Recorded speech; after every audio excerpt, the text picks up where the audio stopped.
Yo sé que muchos acá cuando nos encontramos con Dios y con la cruz, lo primero que queremos es hacer, devolver, ¿qué puedo hacer por ti? Porque tú me perdonaste, ¿yo qué puedo hacer por ti? Sí. Yo pensaba para mí misma, ay no, qué falsa, o sea, ahora cómo voy a decir que amo a Dios después de esto que he hecho. Y tenemos que pedir al Espíritu Santo y decirle, Señor, yo no soy capaz con mis fuerzas de amarte como tú eres digno de ser amado. ¿Cómo lo podemos reflejar en nuestra vida cotidiana, en nuestra vida diaria? Es amando a los demás. Hola a todos, bienvenidos a el segundo episodio de nuestro podcast Escuchando su voz. Mi nombre es Keren y ella es mi hermana Annie, y pues el día de hoy venimos con este episodio también, que es muy importante, que habla acerca del amor de Dios, pero no el amor que Dios nos tiene a nosotros, sino cómo nosotros expresamos ese amor hacia Dios.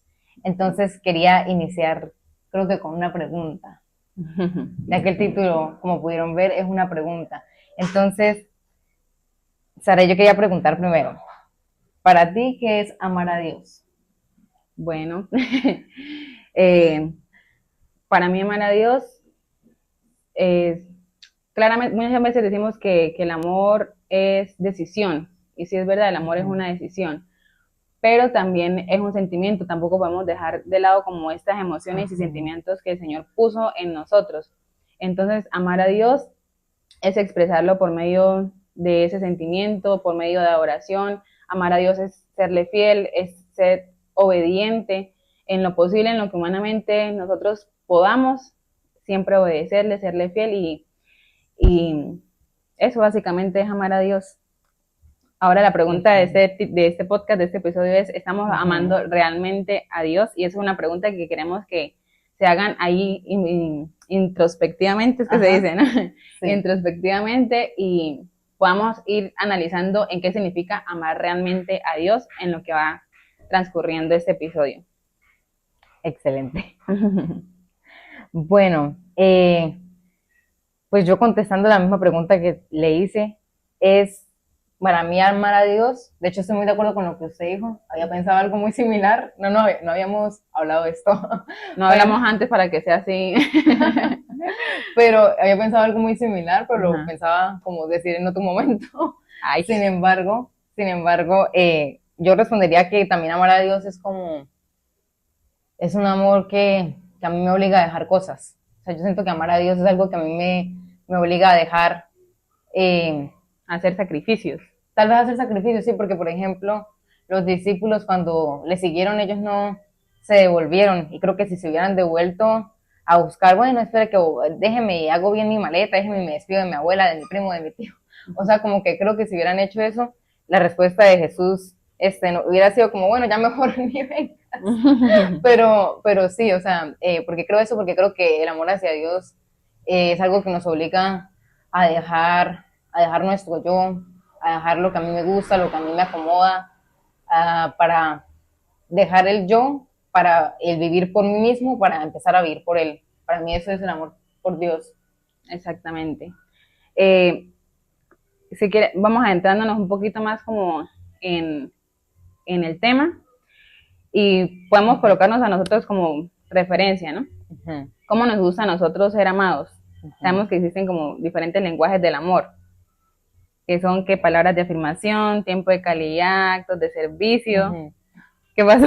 Estoy viendo su nota. Actos de servicio. Bueno, nosotros los seres humanos tenemos diferentes formas de ser amados, pero yo no sé si aquí alguien, si nos hemos preguntado, yo creo que sí, muchas veces como cristianos nos hemos preguntado, Señor, ¿cómo tú quieres ser amado? O sea, ¿qué puedo hacer yo para que tú sientas que yo realmente te amo? ¿Cuáles son esas cosas que yo puedo hacer por ti? O sea, ¿qué quieres que yo haga? Porque yo sé que mucho acá cuando nos encontramos con Dios y con la cruz, lo primero que queremos es hacer, devolver, ¿qué puedo hacer por ti? Porque tú me perdonaste, ¿yo qué puedo hacer por ti? Sí. Y eso es algo natural de ser humano. Sentimos como tanta gracia, tanta misericordia, tanta compasión, y cuando eso se nos es revelado, nosotros queremos responder a eso que Él nos ha dado, ¿no? Entonces, quiero que analicemos primero a Pedro. A Pedro. ¿Por qué a Pedro? Bueno, yo a Pedro, yo hace años escuché una predicación de Majo Solís acerca del amor inmaduro. Si no la han escuchado, escúchenla. Y bueno, estos días que estamos estudiando el tema, la volví a escuchar y ella habla de cómo Dios fue transformando ese amor de Pedro de ser un amor inmaduro a un amor maduro. Y ella iba a la historia en la que es la última cena. Entonces yo quiero que nos imaginemos como el panorama de Pedro, ¿no? Somos Pedro. Y en esta última cena, recordemos que ellos ya llevaban 3 años con Jesús, viéndolo hacer milagros, comiendo con él, viéndolo, escuchando sus enseñanzas y toda la vida de los discípulos giraba alrededor del ministerio de Jesús. Toda la vida de los discípulos ya estaba allí siguiendo a su maestro y eso era la vida de ellos completa. Entonces yo quiero que nos imaginemos nosotros siendo esos discípulos de Jesús y que Él diga, me voy a ir. Uy, pero ¿cómo así? O sea, si yo ya cambié toda mi vida en torno a ti, ¿cómo así que te vas a ir y a dónde? Entonces dice la palabra de Dios que Jesús le dice que a donde Él va, ellos no van a poder ir, pero que ya después lo verán. Entonces ellos se quedan como con esa confusión, ¿cómo así que nosotros no vamos a poder ir, Señor? Y bueno, yo quiero que leamos eso está en Juan 13:36. Pedro le dijo Simón Pedro, Señor, ¿a dónde vas? Jesús le respondió, a donde yo voy no me puedes seguir ahora, mas me seguirás después. Y le dijo Pedro, Señor, ¿por qué no te puedo seguir ahora? Mi vida pondré por ti. En otras palabras, yo voy a dar mi vida por ti, Señor. Y Jesús le dice, tu vida pondrás por mí. De cierto te digo, no cantará el gallo sin que me hayas negado 3 veces. Qué fuerte. Qué fuerte. Y aquí vemos que Jesús no quería humillar a Pedro porque sabemos de que esa no es la forma de que Jesús enseñaba a través de la humillación, no le enseñaba a través del amor. Y él lo que le dice es, tu vida darás por mí, antes de que cante el gallo me negarás 3 veces. Y es como que sentando a Pedro, como que queriendo que Pedro sentara cabeza en la realidad. Que más adelante yo me imagino Pedro diciendo como que no, ¿cómo se le ocurre? Porque es que recordemos que aquí todavía Jesús estaba con Pedro. Es muy fácil nosotros decirle a Dios, Señor, yo te amo, yo voy a dar mi vida por ti, en un tiempo de alabanza en la iglesia, cuando está esa presencia del Espíritu Santo en furor, y hay palabra, y ahí estamos con nuestros hermanos. Y es muy fácil en ese contexto uno decir, Señor, yo voy a dar mi vida por ti, yo voy a entregar todo por ti, Señor, a donde me envíes yo iré, estando en ese contexto. Pero luego volvemos a nuestra casa y quizás nos encontramos con un panorama distinto, quizás un esposo incrédulo o con papás incrédulos, hermanos incrédulos, o volvemos a nuestros colegios, a nuestras universidades, a nuestros trabajos y rodeados de personas que no creen en lo que nosotros y tenemos choques porque siempre vamos a tener de pronto estos altercados o diferencias con otras personas y ahí es cuando realmente surge el amor que yo tengo por Dios, ahí es cuando realmente se ve ese carácter que demuestra qué tipo de amor estoy teniendo por Dios, si es un amor inmaduro, como en este caso de Pedro, o si es un amor más maduro. Bueno, hemos tenido una pequeña pausa porque se despertó mi bendición, pero ya solucionado, volvimos. Entonces hablábamos de que cuando estamos en ese furor en la iglesia, es muy fácil decirle a Dios te amo y daré mi vida por ti, pero quizás en lo cotidiano es que se demuestra realmente el amor que tenemos hacia Dios. Bueno, yo estaba pensando, mientras usted hablaba, que creo que muchos de los cristianos hemos dicho esa frase de Señor, yo haría mi vida por ti. O sea, creo que es como lo primero que se me viene a la mente, yo la he dicho, y mientras Saraí hablaba yo me preguntaba como, ay Dios mío, ¿será que yo realmente te estoy amando? O sea, era algo que venía a mi mente porque recordé un momento en el que le fallé a Dios y yo pensaba para mí misma, ay no, qué falsa, o sea, ahora cómo voy a decir que amo a Dios después de esto que he hecho. Y creo que ahora que me encuentro en una posición distinta, veo hacia atrás y pienso que pues mis disciplinas, o sea, me doy cuenta que mis disciplinas espirituales estaban todas por el suelo, un desorden, obviamente no había un diario devocional, no había una oración continua, sino buscaba de Dios esporádicamente cuando me acordaba, cuando me sentía bien, cuando lo necesitaba, cuando, como dije, esporádicamente. O sea, no es el deber ser, debemos de hacerlo todos los días. Entonces, entiendo que en ese momento, desde un espíritu enflaquecido, no podía amar a Dios como Él lo merece. Exacto. Pensé que iba a continuar. Exactamente, y aquí como lo que ella dice, desde un espíritu enflaquecido no podemos amar realmente a Dios. Muchas veces nosotros escuchamos, si uno se pone a hablar con la gente, bueno, estamos en Colombia, la mayoría de las personas creen en Dios, la mayoría. Colombia es un país católico, es un país creyente, es un país que creen. Entonces, si nos ponemos a ver y le preguntamos a alguien en la calle, ¿usted ama a Dios? Obviamente, yo amo a Diosito, yo amo a Diosito. Entonces nadie va a decir, no, yo no amo a Dios, porque la mayoría, bueno, la gran mayoría creemos en Dios. Pero ese amor es un amor que debe ser probado, amén. Yo no puedo decir esto, que amo a mi esposo si yo no sufro por él, no puedo decir que amo a mi hija si no sufro por ella, porque cuando ella la vacunan, yo sufro cada vez que ella le meten un pinchenazo. Entonces el amor es sufrido, como dice 1 Corintios 13. Y quiero que, volviendo a la historia de Pedro, sabemos que Pedro exactamente le negó 3 veces a Jesús. Lo que dijo Jesús se cumplió, él lo negó. Y me gusta mucho cómo avanza la historia porque, bueno, muere Jesús, luego él resucita. Y dice la palabra de Dios que Pedro, al ver, Juan como que le dijo a Pedro que allá está Jesús, y ellos estaban en la barca. Sí. Y Pedro, al ver a Jesús, se lanza al mar y empieza a nadar hacia Jesús. Y más adelante vemos en una conversación de ellos dos como que Jesús no le está reprochando a Pedro, si ves, yo le dije que usted me iba a negar 3 veces. No, Jesús afirma el amor frágil que tenía Pedro hacia él por medio de las siguientes preguntas. Y lo voy a leer en la Reina Valera contemporánea. Cuando terminaron de comer, Jesús le dijo a Simón Pedro, Simón, hijo de Jonás, ¿me amas más que estos? Le respondió, sí, Señor, tú sabes que te quiero. Él le dijo, apacienta mis corderos. Volvió a decirle por segunda vez, Simón, hijo de Jonás, ¿me amas? Pedro le dijo, sí, Señor, tú sabes que te quiero. Le dijo, pastorea mis ovejas. Y la tercera vez le dijo, Simón, hijo de Jonás, ¿me quieres? Pedro se entristeció de que la tercera vez le dijera, ¿me quieres? Y le respondió, Señor, tú lo sabes todo, tú sabes que te quiero. Jesús le dijo, apacienta mis ovejas. Y esta traducción es como la más cercana a la original, a la versión original, porque aquí se usaron las palabras, Jesús le decía, tú me amas, y ¿cómo es la palabra? Pues en el original eso era un amor ágape, y un amor ágape es ese amor sufrido, un amor incondicional, un amor que se entrega, un amor que lo da todo.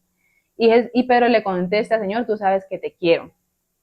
Y en el original es, tú sabes que te fileo. Un amor filial es un amor como de amigos. Entonces Pedro está reconociendo, Señor, tú sabes que mi amor por ti es un amor frágil.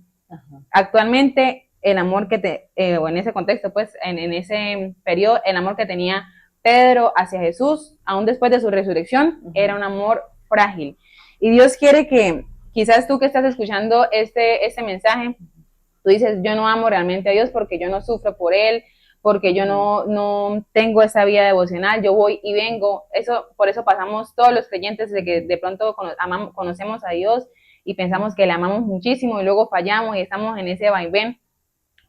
Pero hoy lo que Dios, por medio de su palabra, quiere traernos a reflexiones, a reconocer de que nuestro amor es frágil, a reconocer de que nosotros por nuestras propias fuerzas no le vamos a poder dar el amor que Él se merece, un amor con sacrificio.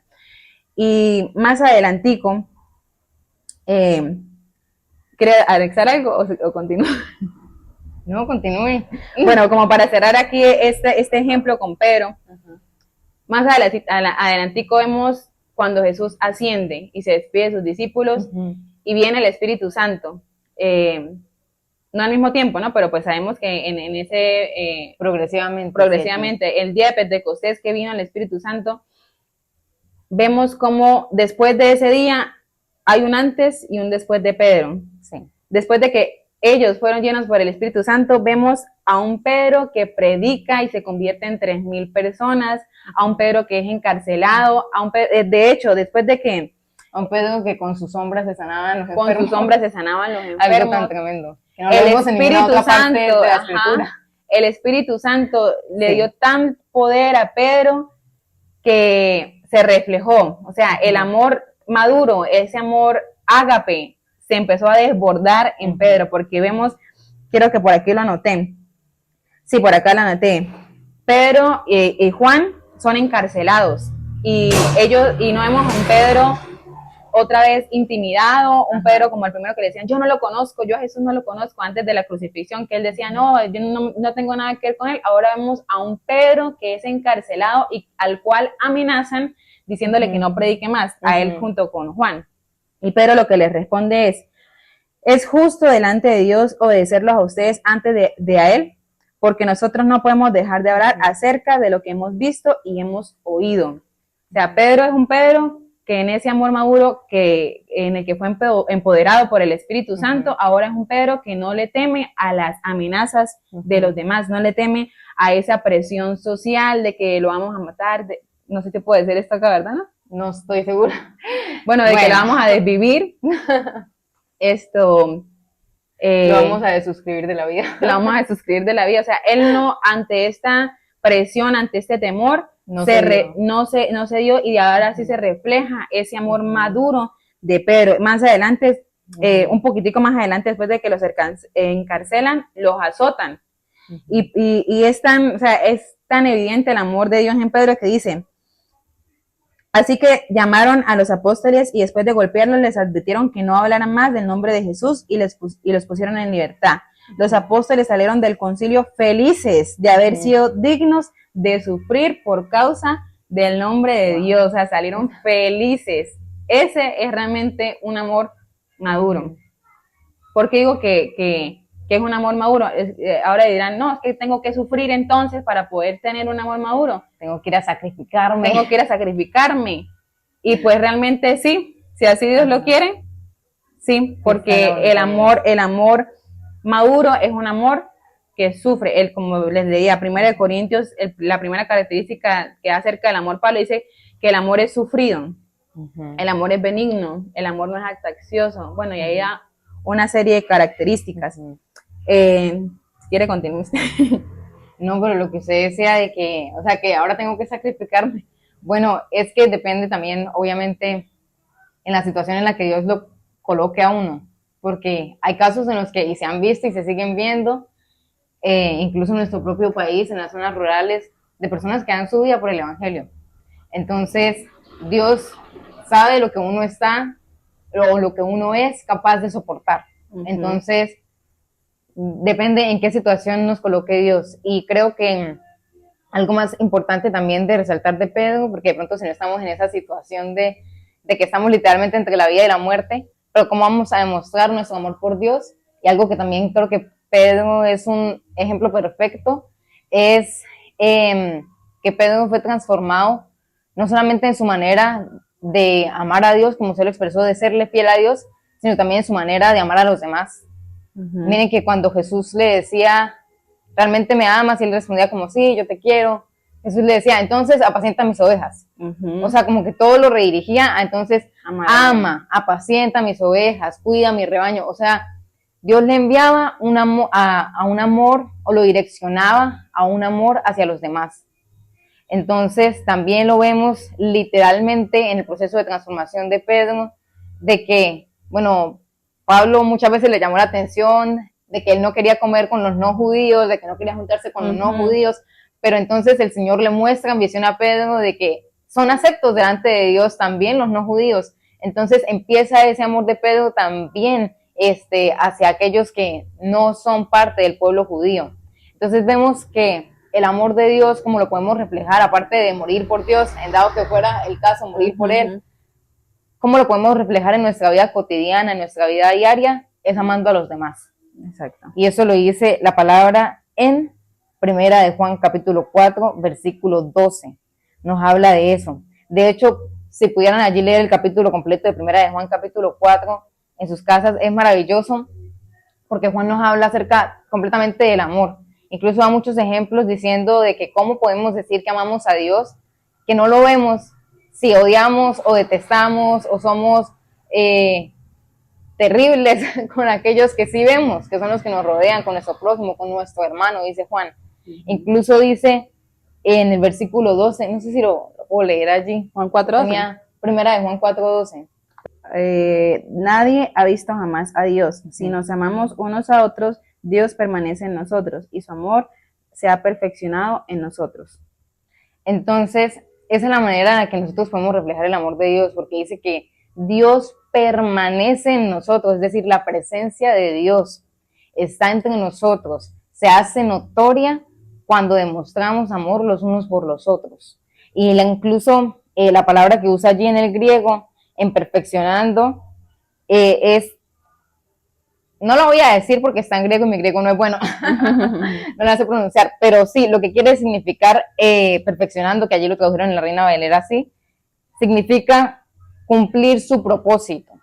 Es decir, no quiere decir que vamos a ser perfectos, ¿no? Porque a veces se tiende a confundir con ese término, ¿no? De que entonces tengo que amar perfectamente, pues somos humanos, realmente llegar a la perfección es mucho pedir para nosotros, pero sí que podemos permitir abrir nuestros corazones para que el Espíritu Santo haga una transformación completa, de manera que nosotros podamos reflejar el amor los unos por los otros.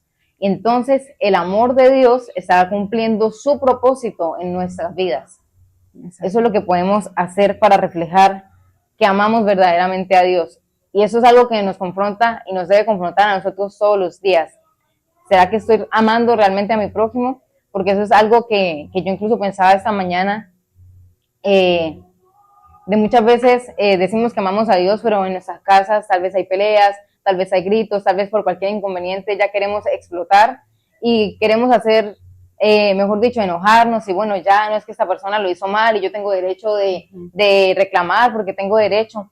Pero muchas veces lo que Dios nos llama es a tener una gentileza. Dice en Filipenses que demostrando nuestra gentileza los unos a los otros. Y esta palabra sí la recuerdo que en el griego original es epikeines, que más allá que gentileza se habla de una gentileza como que va a otro nivel, es decir, sabiendo yo que alguien me ofendió y que yo tengo la razón y yo no ofenderme por eso, esa es la palabra gentileza que habla allí en Filipenses. Entonces es algo muy tremendo, que es algo, claro, que no es fácil para nada de alcanzar, pero ese es la meta para nosotros en Cristo, ser perfeccionados en amor, para poder así demostrar que realmente amamos a Dios. Incluso lo decía en 1 Corintios donde usted leyó, el primer versículo dice, ¿de qué nos sirve hablar lenguas cuando no tenemos amor? Entonces, usted lo mencionaba muy importante, hace una mención muy importante mi hermana ahorita, y es la obra redentora del Espíritu Santo. Es decir, nosotros cuando vemos en la Biblia, la obra transformadora es la palabra, cuando nosotros leemos la Biblia en Hechos y cuando habla de el Espíritu Santo que vino y lo bautizó con lenguas, también hablamos, bueno, se ven muchos milagros como los que mencionamos ahorita, pero también hablamos, por ejemplo, de Pedro, nada más tomándolo a él de ejemplo, no solo era que con sus sombras se sanaban los enfermos, era un hombre que fue completamente transformado por el poder del Espíritu Santo. ¿Y a dónde voy con esto? Es que el Espíritu Santo tenemos que abrirle ese espacio en nuestro corazón, no simplemente para que tengamos los dones, no simplemente para que vivamos una emoción, sino que el Espíritu Santo quiere transformarnos completamente. Eso es lo más importante que el Espíritu Santo de Dios vino a hacer. Más que darnos señales, Él vino a transformarnos. Otro ejemplo que veo en la Biblia, porque muchas veces también llegamos como a un extremo de decir, sí amo a Dios, pero caemos en que pensamos que amar a Dios es tener que estar defendiendo de pronto dogmas, tener que estar peleando por internet con mis hermanos, defendiendo supuestamente la palabra, la verdad. Y lo hacemos hasta en nombre de Dios, en defensa de Dios. Y quiero colocar de ejemplo a Pablo. Pablo, nosotros sabemos que fue un perseguidor, Saulo, anteriormente, un perseguidor de la iglesia. Y yo le pregunté a mi hermano, ¿usted cree que Pablo realmente amaba a Dios? Y pues realmente las dos pensamos de que en su idea de lo que era Dios, él lo amaba, porque él estaba persiguiendo a la iglesia, porque supuestamente eran unos, ¿cómo se les dice? A los que hablan. Unos herejes. Unos herejes. Ajá. Entonces, él en su mente estaba haciendo, estaba reflejando su amor por Dios al matar a la iglesia errónea. De manera muy errónea, claramente. Sí. Y muchas veces, obviamente no nos vamos a ir a los extremos, ¿no? Muchas veces nosotros matamos gente por amor a Dios, no. Pero muchas veces con nuestras palabras herimos, con nuestras palabras causamos daño, con nuestras palabras inclusive matamos la vida espiritual de alguien pensando que lo estamos haciendo. Y lo hacemos en nombre de Dios. Lo estamos haciendo en nombre de Dios y pensando que eso le agrada a Dios. Está bien el corregir, está bien, porque la Biblia nos manda a reprender con amor, eso está bien. Pero cuando nosotros cruzamos esa línea de ofender a los demás, cruzamos esa línea de hacer que el otro se sienta mal, de exhibir su pecado, hoy en redes se ve muchísimo eso, y yo quiero como que aprovechando ese tema llamar a la reflexión. Si Jesús no humilló a Pedro, a Pedro, tratándolo mal porque él lo negó, porque, o sea, había muchas, los discípulos como nosotros fallamos muchísimas veces y había muchos motivos o razones por los que Jesús pudo haberlos juzgado, los pudo haber señalado, los pudo haber recriminado, pero si Jesús decidió enseñar desde el amor, desde un corazón que los amaba, que los hacía reflexionar, que más que traer condenación traía como esa reflexión y salvación, porque Jesús vino a traer salvación. O sea, si Jesús no nos vino a condenar, nosotros no somos nadie para traer condenación a nuestro hermano, y allí se refleja nuestro amor. Nosotros debemos amar a los demás como nos gustaría que nos amasen a nosotros, debemos corregir a los demás como nos gustaría que nos corrigieran a nosotros, porque muchas veces nosotros cometemos error, pero decimos, no, pero Dios mira mi corazón, Dios sabe que yo no quería hacer eso. Y lo pensamos así para con nosotros, de que Dios sabe que esa no era mi mala intención. Pero cuando el hermano comete un error, él quería hacer eso, y por qué lo hizo así, y Dios mío, júzgalo. O sea, el amar al hermano abarca también esa parte de no ser los primeros en juzgar, sino ser más bien los primeros en amar y en acompañar claramente. Obviamente tampoco se le puede decir a una persona que está haciendo las cosas bien cuando no las está haciendo bien, pero todo desde el amor. Y vemos, volviendo al ejemplo de Pablo, vemos que Pablo, cuando tiene ese encuentro con Jesús y él cambia, Ananías, Dios le encomienda ir a hablarle a Pablo, y él tenía temor, le decía a Dios, no, porque él es un perseguidor. Bueno, puso como esa excusa ahí, y Dios le dice que vaya, porque el versículo tal cual dice, ve allá, porque es para mí un instrumento escogido. Él va a llevar mi nombre a las naciones y a los reyes y a los hijos de Israel. Yo le voy a mostrar todo lo que tiene que sufrir por causa de mi nombre. Entonces vemos a un Pablo que antes de tener ese encuentro con Jesús, era un perseguidor, era un aniquilador, para no decir la otra palabra, de sus hermanos, y ahora él está sufriendo por el nombre de Cristo, y vemos cómo Pablo realmente sufría por la iglesia. Pablo muchas veces en todas sus cartas exhortó, reprendió, pero desde el amor. Y aunque unas cartas son bastante duras, siempre esas palabras eran dirigidas con amor, y desde un amor que sufre, que le duele la iglesia, que le duelen sus hermanos, porque es un amor que ha entendido que por esa iglesia Cristo murió. Es un amor que ha entendido que la iglesia vale la sangre preciosa de Cristo, y que si Cristo la ama tantísimo, ¿quiénes somos nosotros para no amarla de la misma forma, para no amar de la misma forma a la iglesia, a la novia que Dios está preparando? Entonces yo creo que podemos ir finalizando, ¿cierto? Sí. Que para ir finalizando y para preguntarnos nosotros mismos, ¿será que estoy amando realmente a Dios? Examinémonos. ¿Cómo es nuestra manera de dirigirnos hacia nuestros hermanos cuando ellos fallan? ¿Cómo es nuestra manera de amar a las personas que viven con nosotros en la casa? ¿Cómo es ese tiempo devocional primeramente? Porque ante todo tenemos que reconocer y tenemos que pedir al Espíritu Santo y decirle, Señor, yo no soy capaz con mis fuerzas de amarte como tú eres digno de ser amado. reconocer eso delante de Él para que ahora sí, desde ese punto de humildad y de reconocimiento de que mis fuerzas no son nada, desde ese punto es que el Espíritu Santo puede empezar a trabajar en nosotros, porque hay una actitud de humildad y hay un reconocimiento de que necesitamos de Él. Entonces, ¿cómo sé que estoy amando realmente a Dios? Y la palabra nos lo dice en Juan 14:21 de una forma exactamente explícita y clara. Ajá. Dice, el que tiene mis mandamientos y los obedece, ese es el que me ama. Y el que me ama será amado por mi Padre, y yo lo amaré y me manifestaré a él. Judas, pero no Iscariote, le dijo, Señor, ¿cómo es que te manifestarás a nosotros y no al mundo? Y Jesús le dijo, el que me ama obedecerá mi palabra, y mi Padre lo amará, y vendremos a él, y con él nos quedaremos a vivir. El que no me ama no obedece mis palabras, y la palabra que han oído no es mía, sino del Padre que me envió. Entonces, ¿cómo sabemos que le amamos? Obedeciendo su palabra, obedeciendo sus mandamientos. Y sabemos que Él resumió los mandamientos en dos. Amar a Dios sobre todas las cosas y amar a nuestro prójimo como a nosotros mismos. Ah, excelente. Bueno, yo creo que está más claro, bueno, como pudieron escuchar, repetimos muchas veces la importancia del amor a los demás, ¿no? Sí. Entonces, creo que esa es una de las maneras en las que principalmente podemos obedecer, la palabra de Dios, el amor hacia los demás. Esa es la manera principal en la que la Biblia nos dice que se refleja, que nosotros hay amor de Dios. Entonces, yo creo que eso ya sería todo por el capítulo de hoy. Muchísimas gracias por escucharnos. No olviden suscribirse.